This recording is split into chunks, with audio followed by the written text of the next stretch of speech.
If Florida State can't even run the ball consistently against Boston College, what would that say for the rest of the 24 schedule?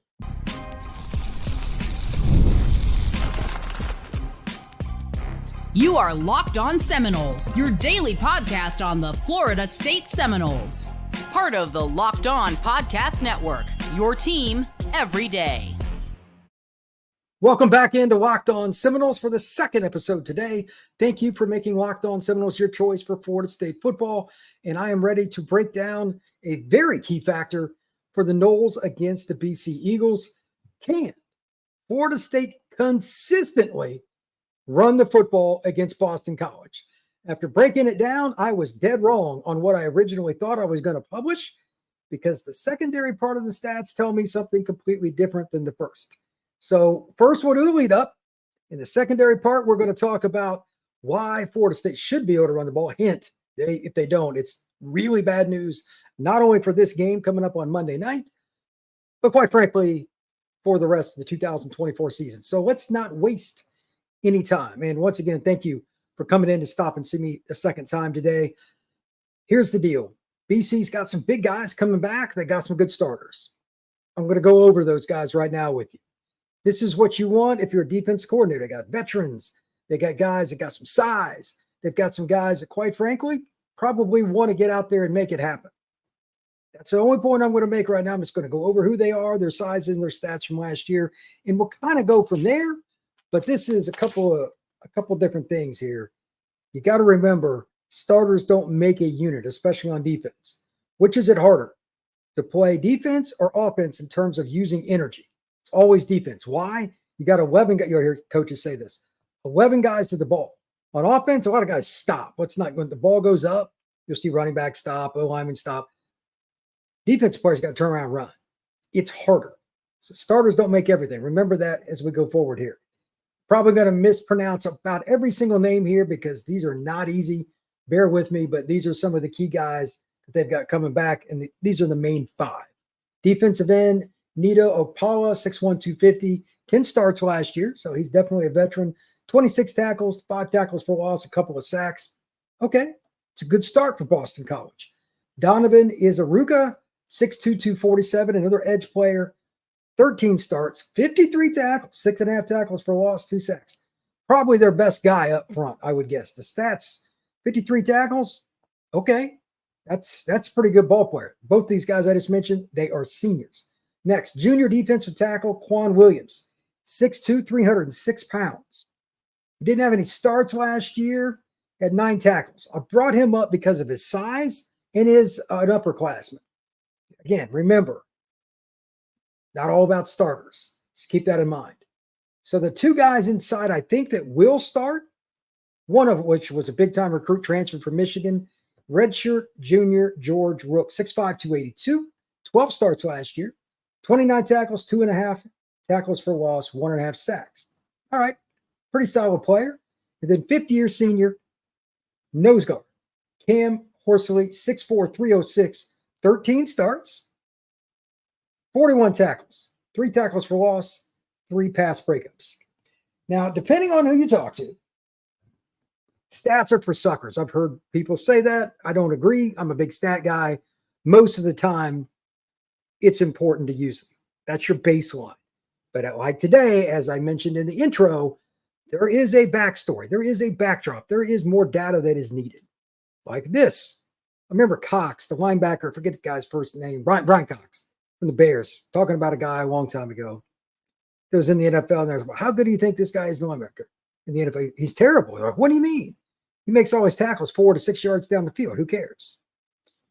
What I'm about to give you statistically is why Cox in that situation can relate to now. Boston College last year has a rushing defense. A lot of experience, some pretty good size, but did they really get it done? Again, we're going to come back to the point about starters and digging the next level. Here are the numbers for Boston College just from a grandiose perspective of overall in the season. How many yards did they give up? How many yards would you expect? And keep in mind, college football last year had 133 teams at the Division I level. Okay? What do you think Boston College ranked?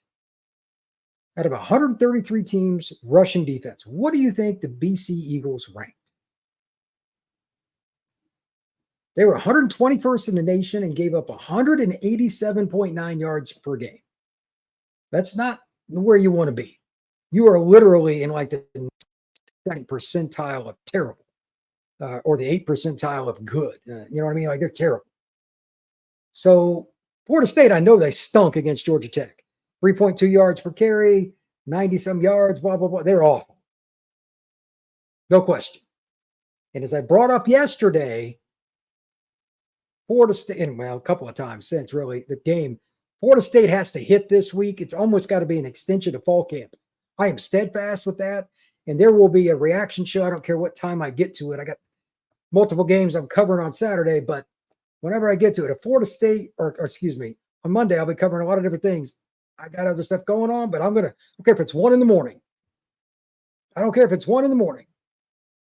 Florida State, if they can't run the ball on this defense, because they got key guys back, but they didn't do anything with the reserves. Again, I'll come back to that. Even though that's decent starters, because they don't have enough overall players. If they can't run against these guys, I will come out and say the following. I guarantee you they didn't hit enough in practice this week, and they got too many guys that are not playing as a unit. Those are the 2 things that I go over and over and over and over again. I've seen this song and dance too many times with teams at all different kinds of levels. You must be able to be physical at the point of attack, especially after you were embarrassed by Georgia Tech. So again, can Florida State run the football effectively against Boston College? I'm going to go into the last 5 games for BC last year. That's the biggest barometer of like who you are as a team, like you should develop over a season, right? That's the ideal situation. And I know they got new coaches and all that stuff, but you should still be a team that's at least part of that. It's a barometer. And there's a reason guys were leaving. Well, we're going to go into that next here at Locked On Seminoles, because while I thought when I first saw this with the Stars, I'm like, okay, they at least got a chance. When I saw the numbers, I'm like, oh boy, they're not very good. Florida State should run the football on them, but will they? That is next here at Locked On Seminoles. Have you downloaded the Gametime app yet? Gametime is the opportunity for you to get tickets whenever you want, wherever you want, to all kinds of different opportunities. Gametime can get you into an opera, a movie, a pro baseball game, pro football game, go see your Florida State Seminoles, whatever it is. Download the app, look for something like, oh, I don't know, Atlanta Braves versus New York Mets, whatever it may be. Click on it, look for a seat that you want, click on that, and it will show you a view of where you're going to be sitting at the game, right to the pitcher's mound, right to home plate. That's how Gametime works. And it also has all-inclusive pricing that you can set up in the app. So you see things every time you click on a game that are up front, and you don't get sticker shock at the end. Like, wait a minute, I thought it was $60. Why is it $95? I hate that. And I'm sure you do as well. Make sure you do not screw around with other apps that are going to give you bad opportunity because you see something and it's really not the same price. So with that in mind, take the guesswork out of buying tickets with Gametime. Download the app, create an account, and use code LOCKEDONCollege for $20 off your first purchase. Terms apply. Again, create an account and redeem code LOCKEDONCOLLEGE for $20 off. Download Gametime today. Lowest price on guaranteed tickets. Also, today's show is brought to you by 5 Hour Energy. Have you been through a checkout line recently where you didn't have an opportunity to get them? They are pretty easy. They make it convenient at convenience stores, at grocery stores, and other retail outlets. This is an opportunity. You can also mix it up, create your own 12-pack that you can get online at 5hourenergy.com. That's pretty simple. You can mix some stuff up like berry. You can get stuff that's very simple like grape, whatever you want, mix and match, several different types. It's up to you. So if you go to 5hourenergy.com, and that's the number 5, then hourenergy.com, you can get 5 Hour Energy products right now online. You don't even have to go to the convenience store. Use code LOCKEDONCFB to receive 20% off your order. This order is valid only through the 30th. One order cannot be used with the other promotions. This code is not good on subscription orders. Go to 5hourenergy.com today.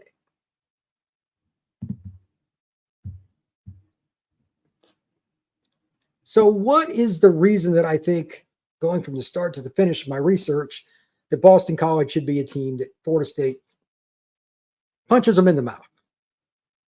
These numbers don't lie.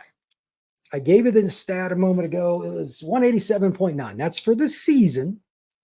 What BC gave up on the ground. It's terrible. It's 121st. Would you believe me? It got a whole lot worse towards the end of the year. Now, again, they got a bunch of guys coming back as starters. They got a few guys coming up the ranks we don't know much about. Maybe one of them will be really good. Don't know. That's why college football is cool. But the last 5 games of the season were abysmal. Against some solid teams, but nobody that was quote-unquote dominant on the ground. The last 5 games,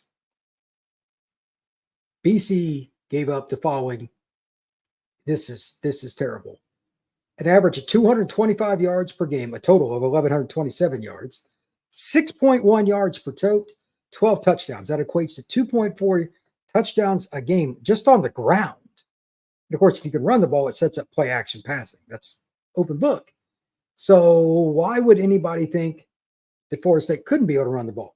Well, there's still the game they just played. Yeah, I know it's a new season, but they got all the same guys back. Why would I believe that veteran players are suddenly going to take a massive step? The only thing that I can say is this is about heart. It's about want to, and actually believing what your coaches tell them and proving it by doing the things they ask in practice. Obviously, that didn't work out so well against Georgia Tech. They were the far superior team in the trenches. Running the ball, they kind of consistently just chunk yardage Florida State to death. And to be honest with you, I will be disappointed in numerous ways if they don't run the ball consistently against them. But at the same time, I can't imagine Florida State not getting like at least 150 yards rushing. It was 90 something or other yards they had against Georgia Tech, but BC's, after what they did to them, you got to have some pride. You got to have some, shall we say, some manhood taken back. You got to want it. Here are a couple of stats just to put it in perspective here, how pathetic Florida State was in running the ball. First quarter came out good. 10 carries, 6.6 against Tech. Second quarter, they had 7 carries, 10 carries, 66 yards, 6.6. They averaged less than 2 yards a carry. They had 12 yards rushing against Georgia Tech in the second quarter. I mean, that's ridiculous. Third quarter comes around and you think, okay, they're gonna get going here. They had 18 rushing yards in the third quarter. Fourth quarter, Florida State had 2 rushing yards. 2. So they got progressively worse. So I'm just going to throw this out here again. If they can't run the ball effectively against Boston College, is the season basically in turmoil at that point? They can't. It might be 0-2, so that's another point. I'm not talking score prediction. I'm going to do that on Sunday because it's a Monday game. But can we at least admit there would be some long-term ramifications if you go back-to-back games where you struggle? I'm in the yes category. And here's some questions for y'all that I wrote down. I just want you to think about these however you want to answer them on YouTube, whether it's just to yourself. Just think about these questions. These are some of the things that I'm looking at. Number 1, what should the Nole fans expect from Florida State in terms of like a rushing total? You can throw in touchdowns too. If you want to comment on YouTube, fire away. Is it 150? Is it 180? Is it 110? Whatever you think. I'd love to know your feedback on that. To me, 150 is the bottom. Like if they don't get 150 yards and a couple of scores on the ground, it could be trouble. 2, in conjunction with yards, this stat's a little bit loaded, but what should the yards per carry be? I mean, they averaged 3.2 against Georgia Tech. You're not going to get much worse than that. That's garbage. If it wasn't for the first quarter, they wouldn't even average 2.5. They were awful. So what should it be? I'm going to say 4.5. I'll be reasonable. Obviously, they got a long way to go. I have no idea what BC will try to do defensively. Maybe they'll be aggressive, but again, they don't have a lot of guys. And by the way, the other guys I went through, the reason I didn't ring them off, I got a bunch of guys that have barely played. One of the guys I looked up hadn't played the last 2 seasons. It was like mentioned in one of the depth charts on one of the articles I read. I'm like, they're an inexperienced group. That could be good though. I mean, who knows? Maybe they got a sleeper we don't know about. But I think in the second half, after those starters for BC gets tired, right off the cliff.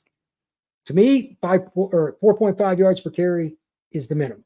Number 3, red zone efficiency. One of my favorite stats is not your red zone scoring percentage, but your red zone touchdown percentage. 70% should be the minimum against a team like BC. You have more talent. You're at home, sold out. It's us against the world. Everybody thinks we're terrible. If Florida State can't punch them in the mouth and score on the ground, be a little disappointing, or they might throw it in some play action. That's okay. I'd like to see them get a couple of scores running the football, whether it's Cam Davis, Keziah Holmes. I don't care which guys it is. Somebody needs to punch it. With that being stated, at least be consistent in the red zone to make the passing game, screen game, everything a little bit more efficient as well. Number 4, should Florida State use some kind of wildcat to get things going? I threw this in here because I know Cam Davis, by the way, played quarterback in high school, for those of you who don't know. Keziah, maybe it's whoever handles this kind of situation better. So Feely, if one of them can throw it a little bit, if you want to do something like the Tebow jump pass or whatever, that's fine. But just trying to get more numbers.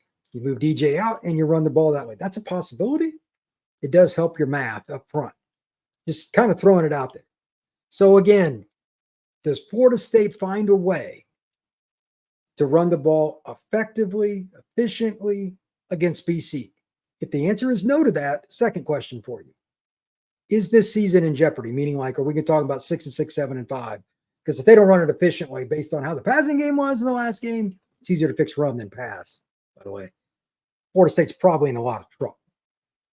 I want to hear your thoughts. Please comment on YouTube. If you want to shout out at Locked On Seminoles, that's great. I'd appreciate it on X. But I have some concerns because it's right there in front of you. Experience or not, BC does not have what I would consider to be some really good players up front in terms of depth. And they gave up some humongous totals, over 200 yards rushing a game. The last 5 last year, 2.4 touchdowns per game. And they have basically the main guys back. I know it's some new coaches, but you can't expect them to be that great. Prove me wrong. So Florida State needs to buck up right here and figure it out because they cannot go 0-2. And a big part of that's going to be running the football right at Boston College. Thank you for making Locked On Seminoles your first listen each and every day. Truly appreciate you stopping in to talk some Noles football with me. Now go check out Locked On College Football. They got all the previews of everything that's going on. Everybody have a great night. I will see you again on Friday.